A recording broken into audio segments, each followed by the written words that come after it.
తల్లికి వందనం. అసలు ఈ తల్లికి వందనం పథకం కింద లబ్ధిదారులు ఎవరు? రాజకీయ నాయకుల ఉద్దేశం నిజంగా తల్లుల కోసమేనా? లేక ఓటు బ్యాంక్ కోసమా? ఇందులో అసలు నిజమేంటి? ఎవరి హయాంలో ఓటు బ్యాంక్ కోసం తాపత్రయపడ్డారు ఈ పథకం ద్వారా అనేవి తెలుసుకుంటూ ఈ తల్లికి వందనం పథకం అమలు చేయటంలో జగన్మోహన్ రెడ్డి ప్రభుత్వానికి వర్సెస్ కూటమి ప్రభుత్వానికి మధ్య వ్యత్యాసాలు ఏంటి అనేది ఈరోజు మనం ఈ వీడియోలో చూద్దాం. అందరికీ నమస్తే, వెల్కమ్ టు ఫోకస్ నౌ. నేను నవీన్.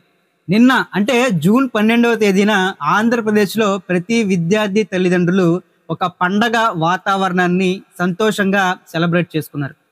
కారణం, కూటమి ప్రభుత్వం సూపర్ 6 హామీల్లో భాగంగా ఇచ్చినటువంటి తల్లికి వందనం స్కీమ్ కి సంబంధించి ప్రతి విద్యార్థికి కూడా 15,000 రూపాయలు ఇస్తామని ఎన్నికల ముందు ఇచ్చిన హామీ అన్నమాట ప్రకారంగానే నిన్న అంటే జూన్ 12వ తేదీన స్కూల్ తెరిచిన మొదటి రోజునే ప్రతి తల్లి అకౌంట్లోకి ఆ తల్లికి ఎంతమంది బిడ్డలుంటే అంతమందికి కూడా ఒక్కొక్కరికి 13,000 రూపాయలు అకౌంట్లో జమ చేయడం జరిగింది. అంటే ఈ పథకం కింద ఇచ్చే 15,000 రూపాయల్లో 13,000 రూపాయలు తల్లి అకౌంట్కి, మిగిలిన 2,000 రూపాయలు ఆ పిల్లలు చదివే స్కూల్కి సంబంధించినటువంటి అవసరాలని తీర్చుకోవడం కోసం ఈ యొక్క ఫండ్ని ఉపయోగించుకోవచ్చు. ఇక్కడ కూడా జగన్మోహన్ రెడ్డి ప్రభుత్వానికి కూటమి ప్రభుత్వానికి కూడా చాలా వ్యత్యాసం ఉంది.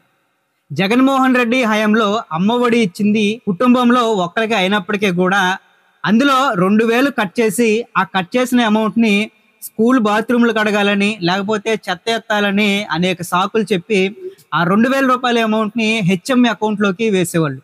అప్పుడు ఏమైందంటే కొంతమంది ప్రధానోపాధ్యాయులు వాళ్ళ అకౌంట్లోకి వచ్చిన ఈ నిధిని దుర్వినియోగం చేయడం, అవినీతికి పాల్పడడం లాంటివి చేసేవాళ్ళు. ఇది ఒక స్కామ్ అన్నమాట అప్పట్లో. మరి ఆ ఫండ్స్ని దేనికి వాడారో లెక్కపత్రం కూడా లేదు ఇప్పటివరకు. కానీ ఇప్పుడు కూటమి ప్రభుత్వం వచ్చిన తర్వాత ఇలాంటి అవినీతి జరగకుండా ఉండటం కోసం స్కూల్ మేనేజ్మెంట్ కింద ఇచ్చే 2,000 రూపాయలని ప్రధానోపాధ్యాయుల అకౌంట్కి వేయకుండా స్కూల్ మేనేజ్మెంట్ అకౌంట్, ఇది జిల్లా కలెక్టర్ ఆధ్వర్యంలో ఉంటుంది. ఒకవేళ ఆ స్కూల్కి ఏదైనా అవసరం వస్తే ఆ అమౌంట్ని కలెక్టర్ శాంక్షన్ చేస్తే కానీ ఆ అమౌంట్ రిలీజ్ చేయడం జరుగుతుంది. ఇలా చేయడం వల్ల అవినీతి, ఆ అమౌంట్ అనేది దుర్వినియోగం అవ్వకుండా ఉంటుంది. ఇలా పగడ్బందీగా ఈ అమ్మఒడి పథకాన్ని అమలు చేశారు. అయితే ఇప్పుడు కూటమి ప్రభుత్వం ఇచ్చిన తల్లికి వందనం పథకం, ఇంతకుముందు జగన్మోహన్ రెడ్డి ఇచ్చిన అమ్మఒడి పథకానికి మధ్య వ్యత్యాసాలు చూస్తే ఇక్కడ చాలా వ్యత్యాసం ఉంది. ఇక్కడ కూటమి ప్రభుత్వం నమ్మించి మోసం చేయలేదు. అన్నమాట ప్రకారమే ఇంట్లో ఎంతమంది ఉంటే అంతమందికి కూడా అకౌంట్లోకి ఒక్కొక్కరికి 13,000 రూపాయలు జమ చేసింది. మాట మీద నిలబడింది. గతంలో జగన్మోహన్ రెడ్డి ఎంతమంది పిల్లలు ఉంటే అంతమందికి 15,000 ఇస్తానని చెప్పి మొదట 2 సంవత్సరాలు ఎగ్గొట్టి తర్వాత ఇంట్లో ఒక్కరికి మాత్రమే అమ్మఒడి ఇవ్వటం అయితే జరిగింది. అంటే ఇంట్లో 2 పిల్లలు ఉంటే ఒక్కొక్కరికి 6,500 చొప్పున మాత్రమే అకౌంట్లోకి వేశాడు. అది కూడా అందరికి వేయలేదు. ఇక్కడ జగన్ ప్రభుత్వం అండ్ కూటమి ప్రభుత్వం ఈ పథకానికి సంబంధించి ఎంత ఖర్చు చేసింది, ఎంతమంది లబ్ధి పొందారు అని చూస్తే చాలా వ్యత్యాసం కూడా కనిపిస్తుంది. కూటమి ప్రభుత్వం 8,745 కోట్ల రూపాయలు ఈ పథకం కింద ఖర్చు చేశారు. అంటే ప్రస్తుతానికి ఈ సంవత్సరానికి మాత్రమే. ఇందులో 67,27,164 మంది విద్యార్థులకి ఈ పథకం కింద లబ్ధి అందింది. దాదాపుగా ఏపీలో ఉన్న 92% మంది విద్యార్థులకి ఈ పథకం కింద లబ్ధి పొందారు. ఇందులో ఒకే బిడ్డ ఉన్న తల్లులు 18,55,760 మంది ఉంటే 2 బిడ్డలు ఉన్న తల్లులు 14,55,322 మంది ఉన్నారు. ఇక 3 పిల్లలు ఉన్న తల్లులు 2,10,684 మంది, 4 బిడ్డలున్న తల్లులు 20,053 మంది. ఈ తల్లులందరికీ కూడా తల్లికి వందనం నేరుగా వాళ్ళ ఖాతాలోకే జమ అయింది. ఇక గతంలో జగన్మోహన్ రెడ్డి చూస్తే 42,61,965 మందికి మాత్రమే అమ్మఒడిని అమలు చేస్తే ఇప్పుడు కూటమి ప్రభుత్వం 67,27,164 మందికి ఈ పథకం వర్తింపజేశారు. ఇక టోటల్ బడ్జెట్ చూస్తే జగన్మోహన్ రెడ్డి ప్రభుత్వంలో 5,540 కోట్లు మాత్రమే ఇస్తే కూటమి ప్రభుత్వం 8,745 కోట్ల రూపాయలు ప్రతి తల్లికి కూడా ఈ పథకం కింద జమ చేయడం జరిగింది. ఇక్కడ వ్యత్యాసం చూస్తే 325 కోట్ల రూపాయలు ఈ 2 ప్రభుత్వాలకి మధ్య ఈ పథకం కింద వ్యత్యాసం అయితే కనిపిస్తుంది. ఇంత వ్యత్యాసం ఎందుకుంది?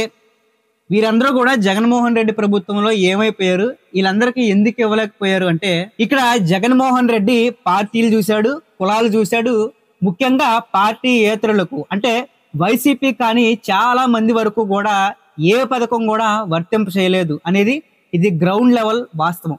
అయితే ఇప్పుడు కూటమి ప్రభుత్వం పార్టీలు చూడలేదు, కులాలు చూడలేదు, మతాలు కూడా చూడకుండా ఇంట్లో ఎంతమంది ఉన్నా అంతమందికి కూడా 13,000 రూపాయలు తల్లుల అకౌంట్లోకి వేశారు.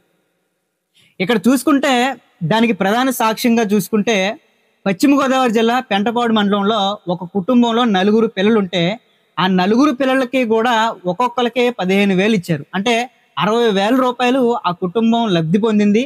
వాళ్ళు చాలా సంతోషంగా ఉన్నారు. దాని గురించిన ఒక వీడియో కూడా ఇప్పుడు సోషల్ మీడియాలో వైరల్ అవుతుంది.